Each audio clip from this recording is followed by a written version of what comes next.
Assalamualaikum warahmatullahi wabarakatuh. Selamat siang, halo pemirsa Spanfun Podcast. Berjumpa kembali dengan kami pada Spanfun Podcast. Dan pada edisi kali ini kita akan berbincang mengenai salah satu hal yang cukup menarik di kalangan remaja dan tentunya di pendidikan sendiri, yaitu tentang kekerasan seksual khususnya. Dan hari ini kita berkunjung ke Dinas Sosial P3A Kabupaten Kebumen dan kita akan berbincang dengan beliau, Ibu Marlina Indrianingrum, SKM MKes. Beliau merupakan Kepala Bidang Pemberdayaan Perempuan dan Perlindungan Anak atau P3A. Selamat siang, Ibu. Siang, Mbak. Iya, bagaimana kabarnya, Ibu? Alhamdulillah baik. Alhamdulillah, senang sekali, Ibu. Kami diberi waktu untuk berbincang dengan Ibu. Sama-sama ya, Mbak ya. Ini kayaknya baru pertama kali juga ya, Mbak ya. Kita ketemu ya. Betul, ini pengalaman saya baru bertemu dengan Ibu. Iya. Ini enaknya saya sapa Bu Marlina atau? Ya, Bu Marlina bisa, Bu Lina juga bisa. Enak ya, Mbak ya, apa lah? Iya, siap. Iya, Ibu. Nih, saya kemarin sempat baca-baca Ibu di koran, itu kok fenomena tentang kekerasan seksual itu tinggi sekali, bahkan secara nasional yang terbaru itu sekitar 19.000 dengan 38% itu terjadi pada usia 13 sampai 17 tahun. Ini remaja yang rata-rata anak SMP. Ini kok kenapa, Bu, fenomena seperti ini kok bisa terjadi? Iya, memang kalau secara nasional ya, Mbak ya, mungkin di kabupaten juga sama. Karena memang jumlah anak adalah sepertiganya dari jumlah penduduk di Indonesia, bahkan begitu juga di kabupaten, mungkin sampai tingkat desa juga seperti itu. Jadi yang namanya anak itu jumlahnya sepertiganya. Besar sekali. Iya, nah ini harus mendapatkan perhatian buat orang dewasa. Kalau kita mau bicara anak adalah seseorang yang berumur di bawah 18 tahun. Sebenarnya kekerasan ini kan macam-macam ya. Ada kekerasan seksual, ada kekerasan fisik, psikis, penelantaran. Tapi memang data yang kami peroleh pun setiap tahunnya yang paling tinggi adalah angka kekerasan seksualnya. Kenapa? Ya, ini bisa jadi karena kalau kekerasan fisik, kekerasan psikis, ya apalagi psikis ya, ya psikis itu dibully contohnya, itu jarang dilaporkan. Ya, jadi tidak dilaporkan. Kalau nggak sampai viral nih kemarin ya, kasus-kasus yang viral gitu ya, itu gampang dilaporkan ya. Tapi kita kan tidak harus menunggu sampai viral. Betul. Ya. Apalagi di dunia pendidikan ini rentan sekali, Bu, guru ya. Ini terutama untuk sekolah-sekolah ya. Karena kita kan melihat di media massa kayak gitu kan, di TV kita lihat ternyata kok sekarang ini kok di satuan pendidikan atau sekolahan kok banyak bermunculan nih kasus-kasus kekerasan itu ya, selain seksual. Bullying itu luar biasa ternyata ya. Kemarin banyak kita ketahui, kenapa harus viral dulu nih ya, gitu. Baru ketahuan ya ternyata bully itu bisa dari kekerasan fisiknya kan. Dia kena kekerasan fisik juga kan, tadinya mungkin kekerasan psikis dulu nih ya, terus kemudian ada juga kekerasan fisik. Di Kebumen ada nggak sih? Ada ya. Kita itu rentan semuanya, semua se-Indonesia ini, di wilayah Indonesia ini rentan sekali untuk kekerasan. Nah, kita tinggal bagaimana upaya kita jangan sampai hal itu kejadian. Kita upaya pencegahannya dulu, gitu, Mbak. Berarti ini memang salah satu kasus berbagai jenis kekerasan ini memang sudah sangat banyak terjadi ya, Bu, termasuk di Kebumen itu sendiri. Iya. Nah, yang cukup mengerikan kan kekerasan seksual itu ya, Bu, apalagi pada tingkatan remaja yang nanti akhirnya anak itu tentunya belum bisa menyelesaikan itu sendiri. Nah, sebenarnya bisa nggak sih, Bu, kalau kita lihat, oh ini tuh udah termasuk kekerasan nih, nah itu seperti apa untuk mendeteksinya? Jadi yang namanya kekerasan seksual itu jangan tiba-tiba kita melihat kekerasan seksual, oh kalau nanti sudah kejadian persetubuhan, nah itu baru kekerasan. Itu tidak ya, itu tidak kekerasan seksual, bukan hanya seperti itu endingnya tapi dimulainya itu dari apa sih anak-anak ini kekerasan seksual itu. Kalau di aturannya, di undang-undangnya itu cuitan ya, itu sudah termasuk loh. Kalau anak-anak itu bahasanya catcalling. Iya, catcalling, sweet kayak gitu. Iya, cewek kayak gitu. Itu sudah termasuk kategori pelecehan seksual. Ya, itu ternyata kekerasan seksual itu nggak hanya yang tiba-tiba langsung dibuka bajunya, langsung diperkosa, itu nggak seperti itu ya. Tapi dari siulan itu juga bisa. Kemudian pegangan. Ya. Dipegang ya, dipegang dia. Baik, ini kita kalau bicara kekerasan seksual itu ini terlepas dari suka sama suka ya. Dari pegangan, ya pegangan terus ciuman terus yang sampai kissing itu termasuk kekerasan seksual. Yang anak-anak ini kenapa bisa mengalami seperti itu? Sekarang tahu nggak istilahnya setan gepengnya itu apa anak-anak? HP? Nah, awal mulanya dari situ lah. Apalagi kemarin ini pembelajaran via daring nih. Nah, via COVID daring. ya, Bu, ya? Nah, setiap anak sekarang pasti punya HP. Betul. Orang tuanya bisa nggak ngecek HP-nya anaknya? Nah, tidak semua ya, Mbak. Nah, di password lah, dikunci lah kayak gitu. Orang belum tua sekarang nggak bisa. masuk box yang ini, box yang ini, Nah, folder kayak gitu. Kalau orang tuanya sendiri tidak bisa membuka HP-nya anaknya, gimana orang tua mau ngawasi HP-nya anaknya? Nah, ini yang jadi problem besar ini sebenarnya. Karena apa? Anak-anak ini belum bijak semuanya dalam menggunakan HP. tontonannya Ya, kita nggak ngerti anak-anak ini ngomongin apa dengan teman-temannya. Terus anak ini mengirim gambar ke siapa. Dia bisa jadi ketika sudah nyaman dengan medsosnya, sudah nyaman dengan teman lawan jenisnya, dia misalkan dia perempuan, sudah nyaman, semua apa saja diberikan. Termasuk kami itu menangani kekerasan yang berbasis gender online. Nah, maksudnya adalah yang dia ini mengirimkan foto. Nah, nanti kalau dia sudah nyaman ya, kalau kita ibadah orang ini kalau sudah nyaman kan apapun diberikan kayak gitu. Nah, hanya kamu kok yang aku cintai, hanya kamu yang aku sayang. Nah, rayon-rayon seperti itu loh. Rayon-rayon itu sudah termasuk juga kekerasan seksual. Awal mulanya seperti itu. dimulai dari rayon-rayon. Terus nanti ada ancaman. Karena ketika dia sudah dirayu, terus akhirnya dia sudah merasa nyaman. Nah, nanti dia akan si pelaku itu minta, coba dong fotoin pas kamu nggak pakai jilbab, pas kamu nggak pakai baju. Karena beberapa hal yang sudah masuk ke kami adalah anak-anak yang sudah mengirimkan fotonya secara vulgar. Nah, jadi seperti ini. Nah, ketika ini sudah terkirim ke pelaku, ini bisa menjadi ancaman. Nah, bagi pelaku ini wah senjata ini. Ketika si korban ini tidak bisa memenuhi apa yang dia inginkan, inilah yang menjadi senjatanya buat pelaku. Untuk dibalikkan. Nah, kalau kamu nggak nuruti keinginanku, tak viralkan loh ini fotomu. Kadang korban nggak ngerti kapan saya ngirim ini. Kayak nggak sadar gitu ya. Mungkin pas video callan dia nggak ngerti ketika anak video callan di kamar di rumah itu di mana sih biasanya anak mainan HP? Di kamar. Di kamar apa dia pakai baju yang lengkap atau tidak kan orang tua nggak mesti tahu. Nah, bisa jadi ketika video callan itu di SS, ya, di screenshot sama pelaku, kemudian tiba-tiba kok sudah ada fotoku seperti ini. Ada juga beberapa kejadian itu yang kami menemukan ini korban nggak tahu sama sekali, di tempat kamar mandi umum. Pernah kejadian di Kabupaten Kebumen, ya. Jadi ya ini perlu kewaspadaan buat kita semua. Jadi ternyata yang namanya kekerasan berbasis gender online itu luar biasa sekarang. Ya, dan ini harus anak-anak harus bisa paham. Jadi jangan mudah untuk mengirimkan gambar atau foto dia ke siapapun juga, termasuk yang dia kenal. Dulu pernah kami menemui waktu masih COVID ya, mengatasnamakan pihak sekolah.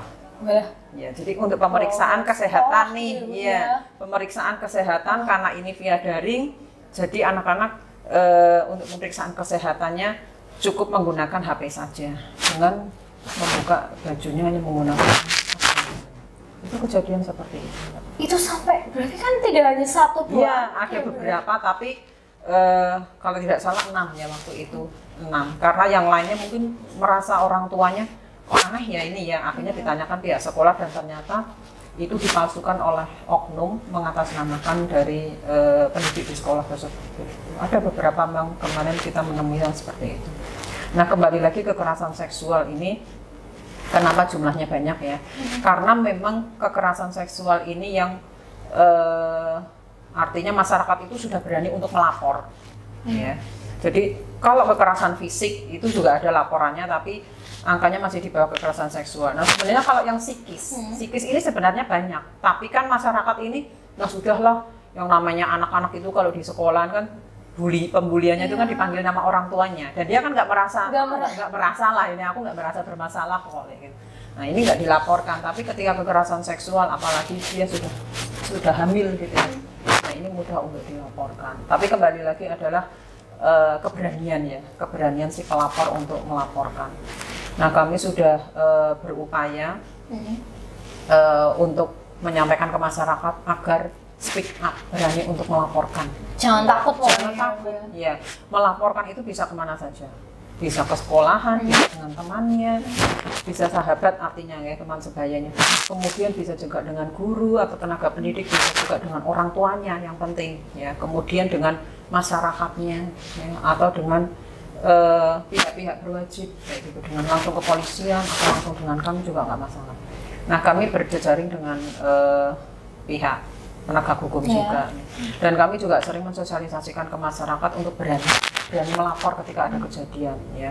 Jadi dan kami mengupayakan menyampaikan ke masyarakat untuk tindak kekerasan seksual untuk tidak dimediasi atau tidak dirembuk secara keluargaan. Malah justru jangan iya, harus dilaporkan, segera dilaporkan. Betul. Kalau tidak, nanti tidak membuat efek jerah kepada pelakunya. Nanti dia akan menjadi berat untuk anak-anak ini. Cari korban-korban berikutnya. Iya, betul. Dan di sekolah ini juga pernah kami tangani juga. Iya. Jadi yang namanya pelaku itu tidak jauh-jauh dari korban.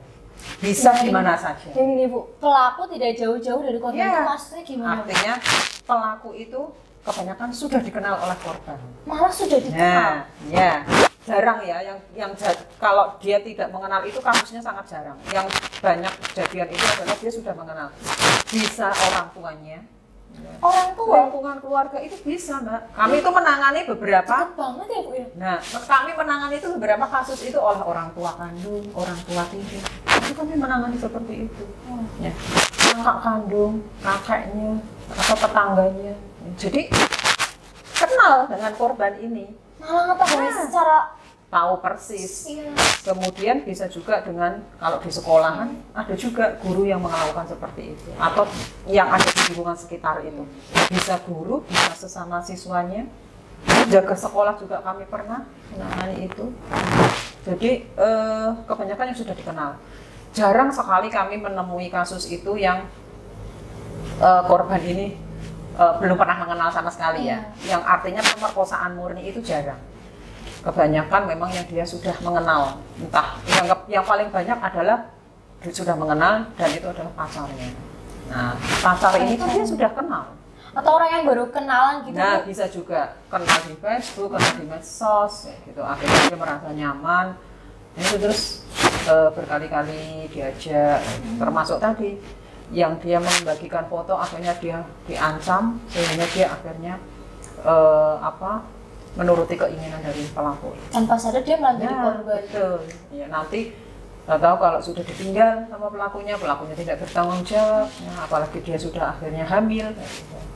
Nah, ini ya. Makanya kembali lagi ke pengawasan pada orang tua.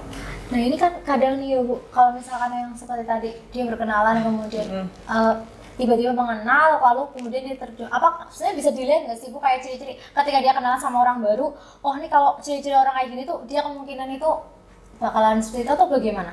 Atau ciri-ciri awalnya ada seperti apa yang mulai kita misalkan sebagai calon korban itu tahu kalau dia udah mulai kayak gini, berarti jauh kayak gitu.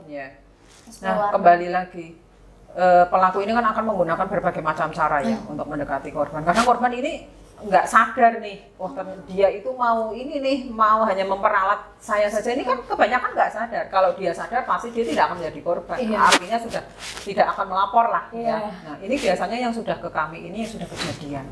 Ya artinya dia akhirnya merasa menikmati, merasa nyaman di awal-awalnya, dia merasa menikmati dengan seperti itu. Nah akhirnya dia menjadi korban itu ketika nanti dia sudah hamil. Nah ini yang terus orang tua mengetahui dan orang tuanya tidak terima. Nah, akhirnya mereka yang melapor ke sini. Kalau yang fun-fun aja bisa jadi anak-anak ini di luaran ini, karena kan yang data yang masuk ke kami ini hanya yang terlapor. Karena kalau kita bicara fenomena kasus kekerasan ini seperti fenomena gunung es. Yang terlihat itu hanya di atasnya saja permukaannya, di dalamnya itu kan masih terlalu banyak. Banyak banget ya. Nah ini yang harus kita cairkan. Nah kita kan berupaya terus mensosialisasikan ke masyarakat. Tapi bisa jadi anak-anak ini kan yang banyak nih anak-anak pacaran di Kebumen. Bisa jadi mereka itu nggak merasa korban gitu loh. Malah nyaman ya Bu. Iya, fun-fun aja. Makanya kita mengupayakan ya ini dari sekolahan juga kami mohon kerjasamanya juga nanti terutama yang di sekolah, karena kan anak-anak ini kan masih kebanyakan anak sekolah, untuk disampaikan bahwa nggak ada gunanya lah pacaran itu. Pacaran itu yang timbul hanya nafsu. Kalau bullshit kalau misalkan mereka mengatakan lah pacaran ini membuat semangat belajarku tinggi. Motivasinya itu nafsu. Iya. Kebanyakan melahirnya jadi terjerumuskan si anak ini ya Bu ya. Karena anak-anak sekarang ini luar biasa tontonannya tadi dari setan gepeng HP itu. Iya. Ya, kalau dia tidak bijak, karena di otaknya itu ya pasti wah ini kok kayak gini ya. Akhirnya kepengen mencoba. Rasa penasarannya tinggi. Nah ini kalau tidak ada yang bisa mengendalikan. Makanya dari sekolahan ada ekstrakurikuler, menyibukkan anak-anak dengan kesibukan itu kan bagus sekali. Nah ini kadang kan di luar pengawasan orang tua ya Bu. Maksudnya sebenarnya tindakan pencegahan apa sih yang utama bisa dilakukan terutama dari orang tua sendiri? Biar anaknya jangan sampai kenal seperti itu bagaimana? Ya orang tua itu harus pintar ya. Sekarang itu orang tua juga harus melek IT. Ya. Ketika anak sekarang itu HP tidak bisa disalahkan mutlak ya. Karena sebagai orang tua pun anak nggak boleh pakai HP, tapi orang tuanya HP-nan aja kayak gitu ya. Nah, ketika anaknya pakai HP ya paling tidak orang tuanya harus bisa ngimbangi. Anak pakai medsosnya apa nih? Kalau bisa kita sebagai orang tua itu masuk di kedalamannya medsosnya dia, jadi grupnya mungkin. Following. Ya, kayak gitu ya. Karena nggak tahu lah kayak gitu ya. Dan obrolan anak-anak sekarang itu orang tua paling tidak harus tahu. Bahasanya anak. Nah, karena anak itu ya kebanyakan ketika dia punya masalah dia nggak mau nih ngomong sama orang tuanya. Alasannya anak-anak nih ya, versinya anak-anak, orang tuaku sibuk semua, orang tuaku nggak ada waktu nih untuk aku mau curhat, orang tuaku kudet, kurang update gitu. Orang tuaku nggak ngerti perkembangan zaman sekarang kayak gitu. Jadinya orang tuaku kudet, aku ngomong dikit orang tuaku marah, orang tuaku tersinggung, orang tuaku malah nyalahin aku, jadi anak males gitu loh. Nah ini harus menjadi sahabat dulu nih anak kepada orang tuanya. Orang tuanya juga bisa ngerti dunianya anak ya Bu ya. Iya betul, karena makanya kan di hadis juga kan disampaikannya bahwa didiklah anakmu sesuai dengan zamannya, bukan sesuai dengan zaman kita kayak gitu, tapi sesuai dengan zamannya. Karena namanya anak-anak itu ya kita nggak bisa kembali lagi ke zamannya mereka, tapi kita yang harus tahu tentang mereka gitu ya. Jadi ya memang orang tua sekarang itu luar biasa, harus effortnya gede banget ya. Jadi harus tahu bagaimana cara paling tidak menjadi sahabat. Karena ketika anak sudah menjadi sahabat, itu enak banget Mbak. Saya sendiri merasakan dengan anak seperti kayak gitu juga dengan anak saya. Ada apa-apa, dia mesti ngomong. Ceritanya ya Bu ya. Padahal anak saya udah kuliah, tapi urusan yang kecil-kecil banget aja mesti. Meskipun kami jauh-jauhan, tapi dia mesti ngomong gitu loh. Ini aku nanti mau ini. Oke ya. Nah kita sebagai orang tua pun harus ini.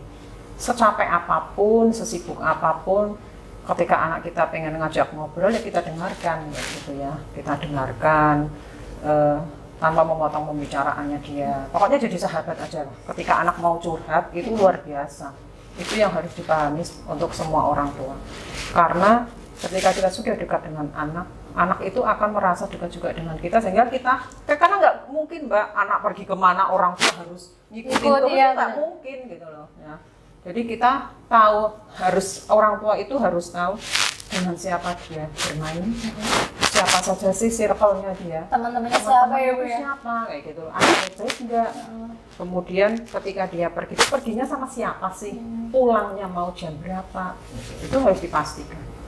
Karena luar biasa ya anak-anak ini memang ketika dikekang terlalu ketat juga anak akan makin gontak ya Bu ya. Ya kalau tidak dikasih kepercayaan, nah ini nanti dia juga akan akan liar kayak gitu. Nah ini makanya pinter-pinternya orang tua. Ini memang luar biasa pokoknya Mbak, jadi orang tua zaman now itu. Nah ini kadang yang menjadi kendala Bu, karena ada beberapa anak yang mohon maaf nih Bu, secara dari keluarga yang tidak utuh. Nah ini kadang menjadi masalah tersendiri. Ya, betul. Yang kadang kasihan dia sehingga kadang mencoba, kenapa sih kamu pacaran? Ya saya butuh perhatian kayak gitu. saya butuh teman ngobrol karena di rumahnya dia nggak punya sosok gitu.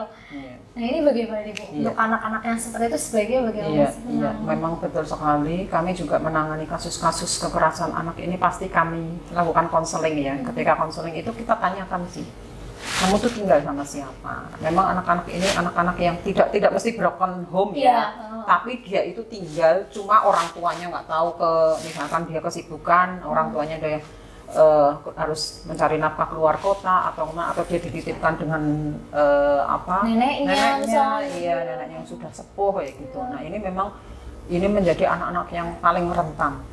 Nah tugasnya kita adalah anak ini ketika di sekolahan itu punya siapa sih? Ya. Punya guru-guru. Nah ini tugasnya guru Mbak, karena kalau sudah di sekolahan itu luar biasa loh. Tanggung jawabnya sekolah itu melihat anak-anak yang sekarang ini luar biasa ya. Makanya guru BK itu ketika guru BK-nya laris di sekolah itu berarti berhasil itu Mbak. Laris didatengin ya Bu ya? Ya laris didatengin itu artinya anak itu nyaman gitu loh ketika ngobrol sama guru BK-nya gitu. Nah ini suatu kebanggaan loh, ada wali kelas atau ada guru BK yang menjadi laris untuk curhat anak-anaknya. Berarti kan menyenangkan, berarti dia itu punya sosok gitu loh yang bisa didambakan kayak gitu ya. Nah kemudian nah ini kembali lagi adalah ke keluarga, dengan siapapun dia tinggal. Nah kalau pihak sekolah kan mungkin bisa ya mendekati dengan keluarga ya. Ketika ini perkembangannya seperti ini harus ada pengawasan dari keluarga ya, apapun itu harus dilakukan. Harus ada komunikasi yang bagus ya Bu ya.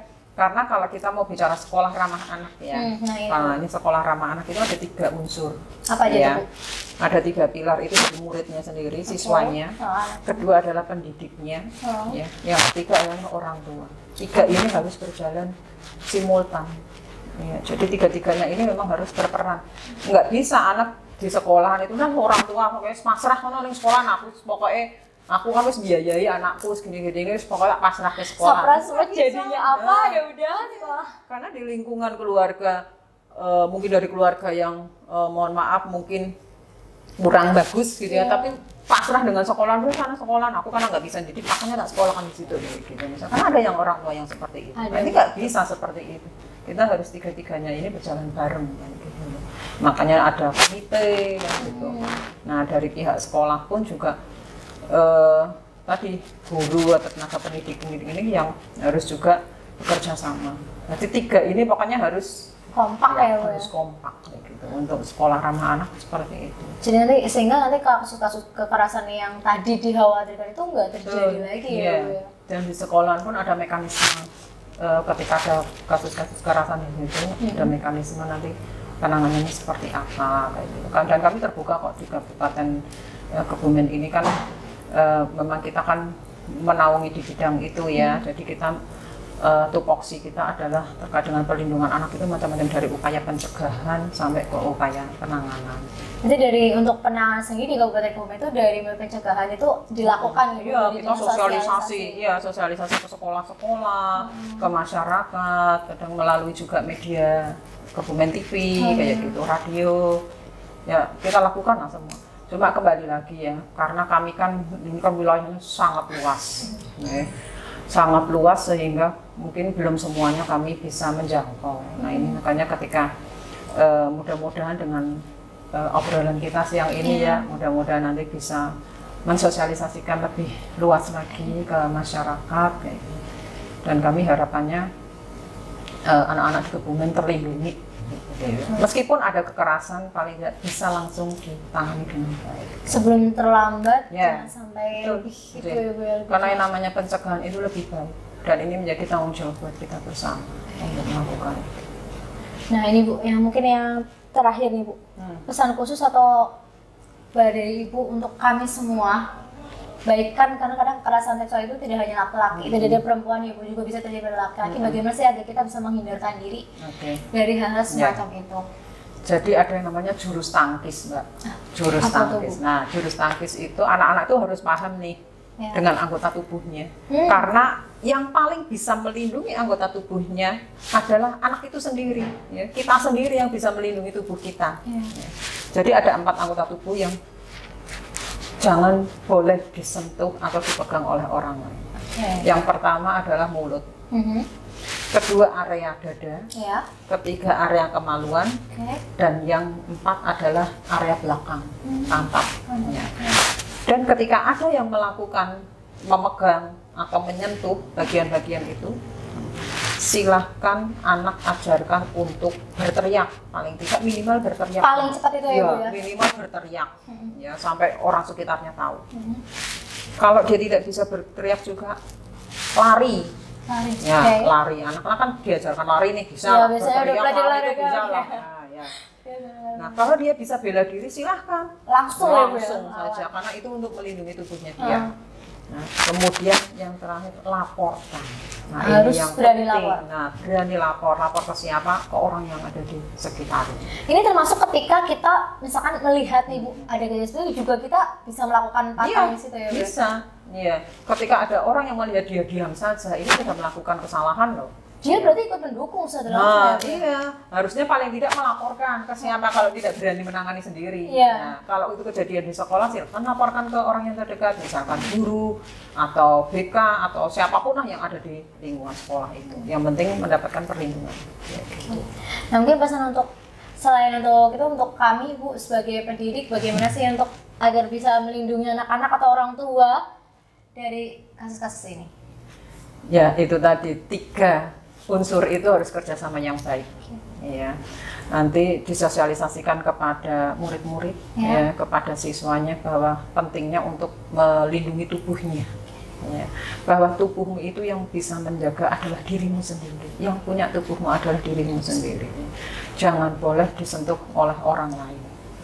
Kita ajarkan juga kalau ke dokter saja, orang tua harus ngikutin loh. Mendampingi ya, Bu, ya. Mendampingi kan. Ya kita kan nggak suudon ya, tapi kan kita kan waspada. Ketika dipegang kan kalau itu kan biasanya suruh buka lah ini, nah periksa dalamnya itu. Kita sebagai orang tua harus ikut dampingi juga loh. Nah itu. Jadi sebenarnya kan sepele-sepele seperti itu ya, tapi dengan yang seperti itu ternyata luar biasa efeknya. Iya kayak gitu. Oke Bu Mardana, terima kasih banyak. Nanti kita bisa ngobrol-ngobrol lagi di pertemuan atau mungkin langsung di hadapan anak-anak. Sip. Untuk mensosialisasikan bahwasanya betapa pentingnya untuk bisa mencegah diri kita dari kekerasan ya Bu. Baik pemirsa, demikian tadi obrolan kita tentang kekerasan seksual dan tentunya siapa yang paling bisa menjaga diri kita adalah diri kita sendiri. Mari jaga bersama diri kita, lingkungan sekitar kita, dan lakukan kerjasama yang baik antara anak, orang tua, dan guru, maka kekerasan seksual tidak akan lagi terjadi di lingkungan sekitar. Manda pamit, jangan lupa like, subscribe, dan komen video ini. Sampai jumpa di podcast selanjutnya. Stop kekerasan. Stop kekerasan, gimana Bu? Oke, tangan kiri. Oh, start kiri. Stop kekerasan.